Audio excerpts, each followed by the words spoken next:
I'm here to review Adjustment Bureau, and I thought this movie was going to be really good because Matt Damon was in it, and I was really disappointed.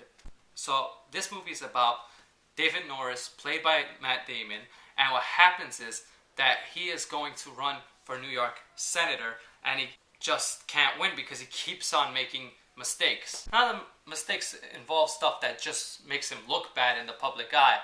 Pictures and stuff that he did where the people were like, we can't have this guy because he's not mature enough. So now he's preparing his losing speech and he sees a girl in the bathroom and they instantly kiss. I don't know, they talk for like 5 minutes and they instantly kiss, which is dumb.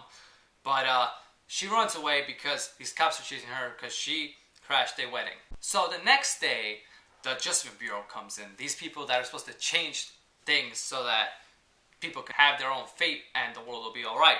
Now what happens is that Matt Damon is supposed to spill coffee on himself at exactly 7:05.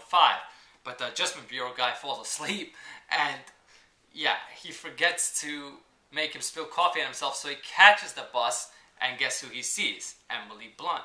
So the Adjustment Bureau is pissed off because the guy that was supposed to make him spill the coffee and make him miss the bus messed up, and now he actually knows her again, gets her number and everything, and they're not supposed to meet, they're not supposed to fall in love, it's not part of the plan. So Matt Damon goes to work, sees his office and everything, then sees everybody, doesn't even realize that they're not moving, but yeah, when he opens the door to his boss's office, he sees that these people are like adjusting his life, and he's wondering what the hell is going on. And they tell him they adjust people's life and that they might have to erase his mind completely unless he stays away from the girl and doesn't tell anybody about the plan. So Matt Damon, of course, does not listen, and he still wants to be with the girl, so he goes against the Adjustment Bureau, but they keep on changing things on him, so it makes it hard for him to be with her.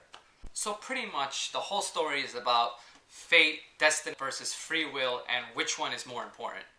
What I liked about this movie was the concept was cool. There's these people, you can't do anything because they are controlling your life, pretty much, like who you love and all this.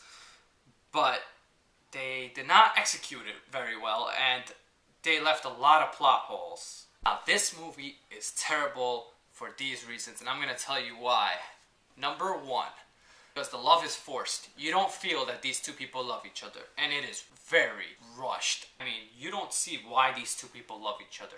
There's no character development really with these two. Like, they have their own separate character development, but none where these two should be together. There's no reason why they should be together. You don't see why they should like each other because they don't show it in the movie. I mean, the way they show it is like they talk for like 5 minutes and then they're making out and that's it. They love each other. It feels like they're forcing it down your throat, like these people are in love, but we don't know why.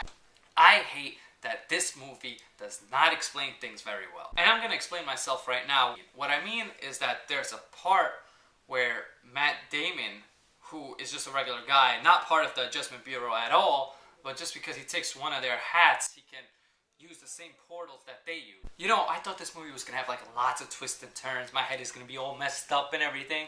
But there was like one twist, and it was a crappy twist. Like, the movie could have not had that twist and it would have been fine. Another problem is this is predictable. Like, I mean, this is worse than just go with the predictable. And that is pretty bad. At least just go with that some funny parts. This had nothing.